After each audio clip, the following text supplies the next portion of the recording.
본 방송은 마이크로소프트 플라이트 시뮬레이터 2020를 직접 컨트롤러를 이용해서 조종하면서 많은 도시를 오가며 아름다운 경치를 바라보며 힐링을 함과 동시에 자동 비행 구간에서 많은 토론과 사회, 시사, 경제, 정치에 대해서 토론하는 방송입니다.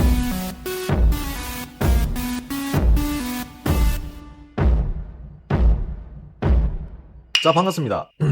2026년 7월 14일 디너 브로드캐스팅 라이브 스트림 고품격 저녁 게임 방송 시작하도록 하겠습니다. 자, 오늘 형님들하고 함께 할 게임은 아까 점심에도 잠깐 했지만은 러시안 피싱 4입니다. 오늘 그러니까 저번 주말까지, 그리고 저번 주, 이번 주, 오늘 이제 화요일이죠. 오늘 화요일 맞죠, 형님들?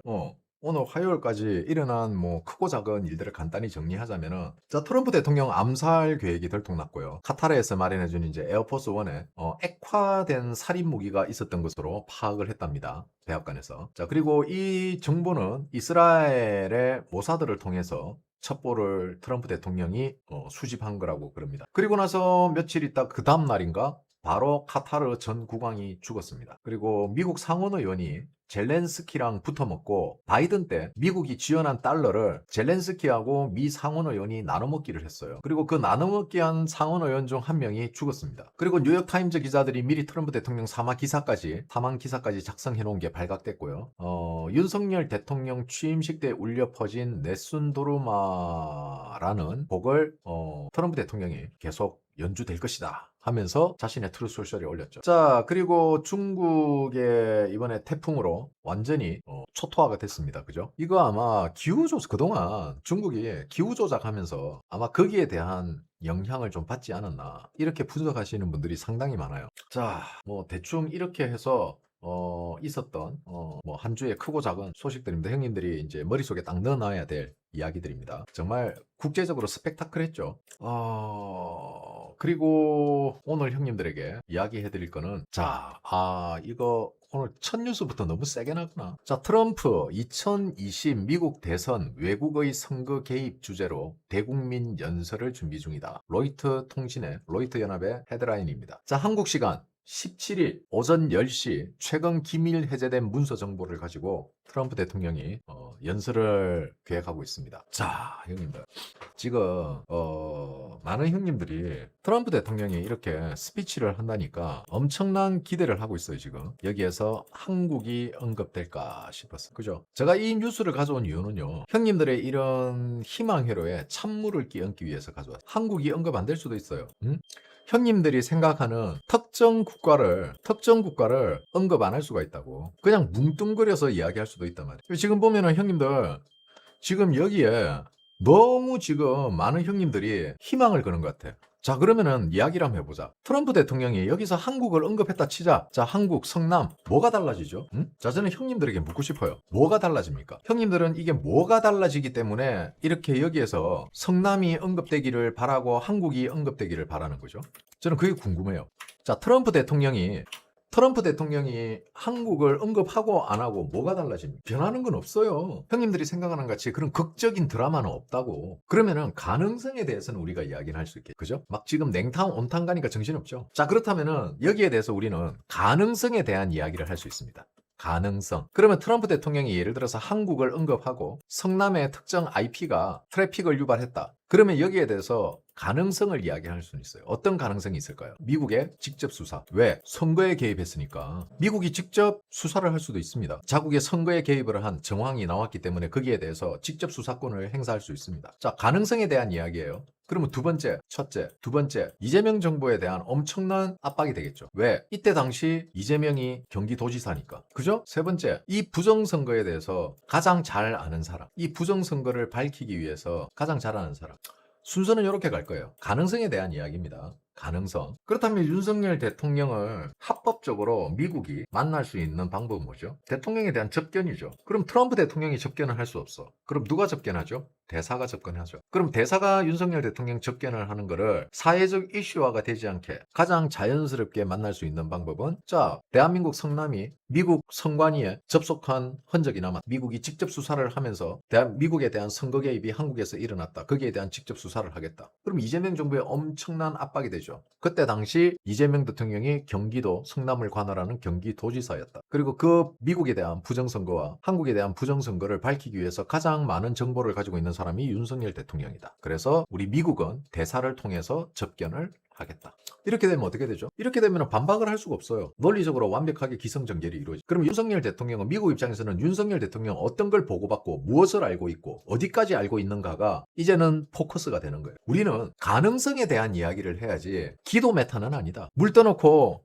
주식 오르게 해주세요. 주식 오르게 해주세요. 기도 안 해도 올라갈 때 되면 올라갑니다.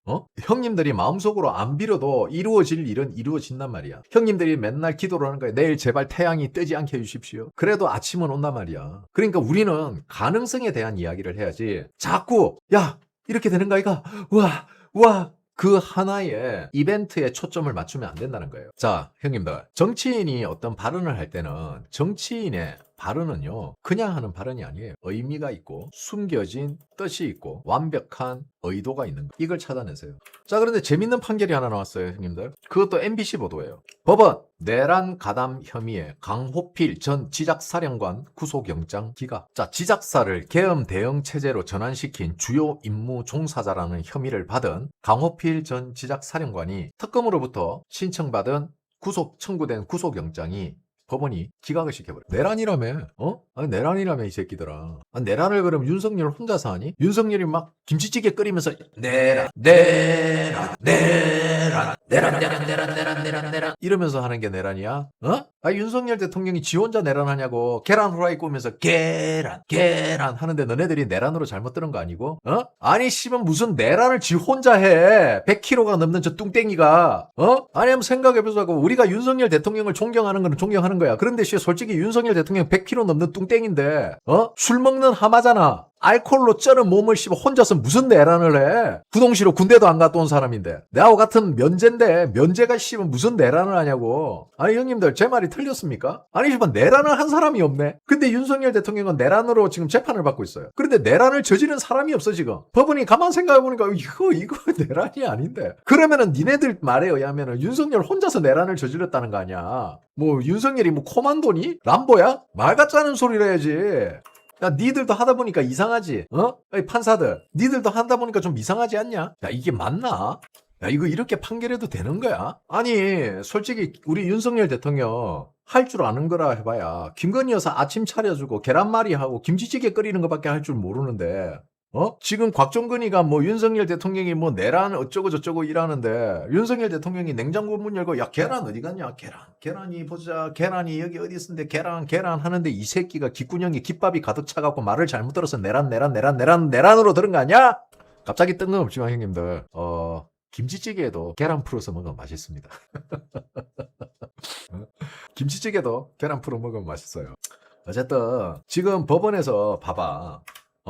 지금 30%밖에 안 되는 보수 판사들이 저항을 하고 있다. 이 판사들이 얼마나 처절하게 싸우고 있겠냐. 대한민국을 바로잡기 위해서. 근데 봐봐 희한하지. 다른 사람들은 판사들에게 무죄도 받고 영장도 기각되고 하는데 윤석열 대통령에게 배당된 판사들만 완전 사상이 족빨갱이 같은 새끼들만 딱 배당이 돼 있어요. 그리고 선관위하고도 굉장히 촘촘하게 엮여 있습니다. 희한하죠. 왜 이럴까? 도대체 대한민국 선관위 출신들의 판사들하고 대한민국 선관위가 무슨 카르텔이 있길래 이렇게 선관위와 연루되어 있는 판사들이 촘촘하게 윤석열 대통령 재판에 배치되고 있을까? 희한하네. 그냥 그렇다고요. 뭐 누가 뭘 했습니까? 그냥 그렇다고. 뭐 내가 뭘 했어? 자, 야 드디어 제가 저번 주에 이재명과 문재인이 만나고 나서 비빔밥을 먹었다 그랬죠. 그때 제가 형님들에게 한 이야기가 있습니다. 자, 우리는 이재명과 문재인의 만남에 대한 보도보다는 그 다음에 이재명이 어떻게 움직이는지, 정청래가 어떻게 움직이는지 첫 보도에 우리는 집중해야 된다 했죠. 그 첫 보도가 이재명과 문재인의 대화가 잘 된 건지 안 된 건지 알 수 있는 명확한 가이드라인이 될 거라고요. 문재인과 이재명은 대화가 잘 될 리가 없죠. 그래서 제가 보도에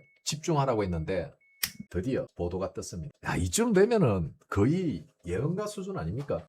형님들. 이 정도 되면 저는 예언가 수준을 넘어서서 대한민국 최고의 분석가 아니겠습니까? 이 진짜, 이 자랑질 좀 해야 돼. 이런 분석을 누가 하냐? 자, 문재인 사위 취업 뇌물수수 혐의 오늘 6개월여 만에 재개. 오늘부터 재판이 재개됐다. 왜 오늘부터일까? 전당대회. 저는 감히 예언합니다. 1심 유죄, 2심 유죄, 3심 유죄. 문재인은 유죄 받을 거예요. 그런데 1심 끝나고 2심까지 1년 걸릴 거예요. 2심에서 3심 대법원 가는데 1년 걸리금. 아주 긴 싸움이 될 거예요. 왜? 이 재판으로 친문을 멸족시키려는. 자, 제가 이야기했죠. 여기서 이제 그러면 형님들 제가 한 이야기가 나옵니다. 자, 정청래는 친문이죠. 원래 정청래는 친문이 아니었어요. 근데 뒤늦게 친문으로 입성한 겁니다. 예를 들어서 순혈이 아니라 말이야. 그죠? 그런데 정청래는 오래전부터 순수한 혈통을 가진 친문은 아니지만 어쨌든 친문 쪽으로 붙었단 말이야. 자, 그러면은 형님 이렇게 하면은 김민석한테 유리한데요. 당연하지. 김민석이 뭐라 했습니까? 이 시에 통수를 쳤죠. 무슨 통수를 쳤습니까? 바로 검찰의 보안수사권, 검보, 검찰의 보안수사권 폐지를 부르짖은 게 김민석이에요. 마지막 나오면서. 자, 이렇게 되면은 분위기는 어떻게 되느냐? 지금 현재 그냥 큰 그림으로 말을 하자면은 친문은 멸족을 시키고 이제는 김민석이라는 새로운 라인이 형성됩니다. 제가 형님들한테 말씀드렸죠. 김민석은 이재명과 떨어져 나오면서 김민석만의 새로운 라인을 형성할 거다. 이제 그 작업의 시작이 들어간 겁니다. 자, 이렇게 되면은 다 압니다. 친문들은 다 알아요. 왜? 문재인이 유죄 받을 거라는 거. 자, 문재인은 유죄가 나옵니다. 그러면은 이제부터가 문제가 바로 판사 로또예요. 만약에 친문 판사가 걸린다면은 죄가 가벼워질 거고, 그죠? 반문 판사를 만난다면은 죄는 무거워질 겁니다. 하지만은 무죄는 없습니다. 지금 현재 친문 세력의 수장인 문재인을 직접 타겟으로 잡았다는 거는 이재명이 마지막 승부수를 띄운 거예요. 그리고 문재인 재판에 대한 보도들이 속속 언론을 도배할 겁니다. 결국 이재명과 문재인은 비빔밥을 먹었는데 문재인은 잘 비벼서 먹었는데 이재명은 비비지 않고 나물 따로 밥 따로 먹었다. 자, 우리는 여기서 한 가지 명확하게 알 수 있는 게 있습니다. 그건 뭐냐? 더 이상 협치는 없다.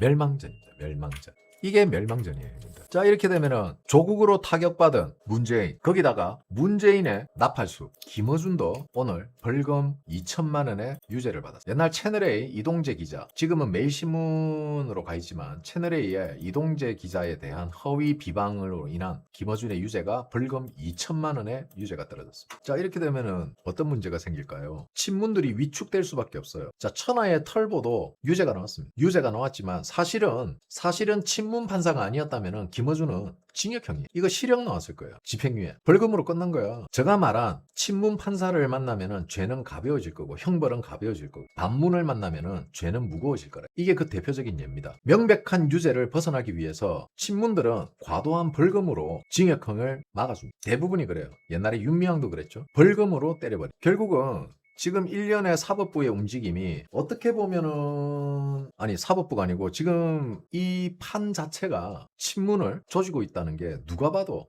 눈에 보이죠. 그런데 이재명 정부가 하나 놓치고 있는 게 있습니다. 이거 진짜 조심해야 되는데 이재명 정부가 지금 놓치는 게 뭐냐? 바로 탄압 피해자. 피해자에게는 동정론이 생기고 동정론이 생기면은 결집하게. 즉 지금 분위기가 어떻게 가느냐? 이재명 정부가 문재인 정부 친문들을 탄압하고 있다는 이미지로 가고 있어요. 그리고 이 프레임을 지금 짜고 있습니다. 친문들이. 그리고 그들이 탄압을 받으면 어떻게 되죠? 피해자라는 입장이 돼버리죠. 자, 그럼 피해자에게는 뭐가 생깁니까? 동정론이 생기죠. 그 동정론이 친문들을 결집시키는 역할을 한다. 그래서 웬만하면은 숙청 작업은 대의가 끝나고 난 다음에 보통 많이들 하죠. 진행 중일 때는 숙청을 하지 않습니다. 왜? 결집을 와해시키기 위해. 근데 이재명은 지금 이 같은 길을 선택했어요. 이걸 선택했다는 거는 많이 쫄려있다. 급하다. 위기감을 느끼고 있다. 이거 잘못되면은 좆된다. 라는 생각을 가지고 있다는 게 반증이 되는 겁니다. 이렇게까지 즉 적의 수장을 지금 건드리는 거잖아. 이거 진짜 위험한 거거든. 정치적인 수장 문재인, 그죠? 지지자들의 수장 김어준 수장의 목을 비틀어버렸어. 지금 너무 성급했다고. 지금 아직 30일 가깝게 남아있어요. 30일 조금 안 남았나? 그러니까 넉넉하게 이야기하면 한 달 정도 남아있다고. 아직 한 2주 전에 터뜨렸어도 될 이야기야. 이거 너무 빨리 터뜨렸다고. 2주를 못 참고 지금 터뜨렸다는 거는 뭔가 지금 굉장히 조급하다는 거예요. 이 진짜 형님들, 이거 아마 이재명의 악수가 될 겁니다. 이거 물론 어떻게 해서든지 김민석이가 이기려고 하겠지. 제가 말했잖아요 형님들. 이미 정청래는요, 당 요직에 지 새끼들 다 지금 인사 완료했습니다. 민석이가 당 대표가 되더라도 당은 민석이가 원하는 대로 안 돌아가요. 결국 잘못하면은 민주당이 비대위로 갈 수도 있다. 민석이가 당대표 되고 나서 불과 얼마 지나지 않아서 비대위 체제로 전환되면서 최고위원들이 사퇴하면서 아마 지금 지도부 김민석 지도부가 와야 될 수도 있다. 그러면 정청래는 딜이 들어가겠지. 민석이한테. 민석이 목에 목줄을 채우는 거야. 야, 그래도 가오가 있으니까 당대표직은 유지시켜줄게. 대신에 이거 정리해. 그럼 민석이는 그걸 지도 가오가 있으니까 당대표 임기는 지키기 위해서 이거 정리를 했어. 그러면은 청내가 가만히 있겠어? 더 이상 쓸모가 없잖아. 그리고 그걸 자기 손으로 안 하고 민석이를 통해서 했어. 역공작에서 민석이를 공격하고, 여러분, 당원 여러분, 민석이가 이런 야비한 짓을 했습니다. 그리고 민석이 최고위원 사태로 지도부 흔들어 보고 민석이 공중에 뛰어버리고 비대위로 가버리는 거야. 물론 민석이가 어떻게 하느냐에 따라서 상황은 달라질 수도 있어요. 하지만 이게 이런 방식이 국민의힘이 해왔던 방식이에요. 곤양이님 만원 후원 감사합니다. 해왔던 거야 항상. 그러니까 국민의힘이라서 그렇게 한 게 아니고 정치인들이 가장 잘 쓰는 수법 중에 하나다. 정치인의 교과서에 나오는 구구단 같은 공식이다. 이렇게 생각하시면 됩니다. 정치 바닥이 얼마나 더러운지 이제 아시겠죠. 그래서 문재인의 뇌물수수 혐의 재판이 재개된다는 것은 또 다른 관점에서의 해석은 사법부의 압박이라고 볼 수 있다. 자, 이제 전혀 다른 관점에서 이제 바라보는 거예요. 자, 사법부는 이거는 전혀 반대되는 논평입니다. 잘 분리해서 들으세요. 자, 지금까지가 일반적인 논평이라면 약간 뒤집어서 이제 보는 거예요. 자, 사법부에서 이재명을 압박하는 걸 수도 있어요. 왜? 사법부에서 문재인 재판을 진행한다. 그렇다는 건 뭐예요? 그동안 멈춰있던 문재인에 대한 뇌물 재판이 진행된다는 거는 이재명의 대북 송금과 대장동 재판도 진행할 수 있다는 거예요. 그러니까 뭐 하냐? 빨리 성관이 사건 마무리 지라는 거예요. 전혀 다른 해석이에요. 자, 형님들은 어느 쪽에 더 무게를 두고 싶습니까? 한번 지켜보자고요. 한번 지켜봅시다 형님들. 과연 친문의 학살인지 이재명에 대한 협박인지 지켜보자고. 아, 참 진짜. 아, 하고 싶은 말은 많은데 요놈의 77법 때문에 말을 못하겠네. 아, 답답하네. 차단 박아라.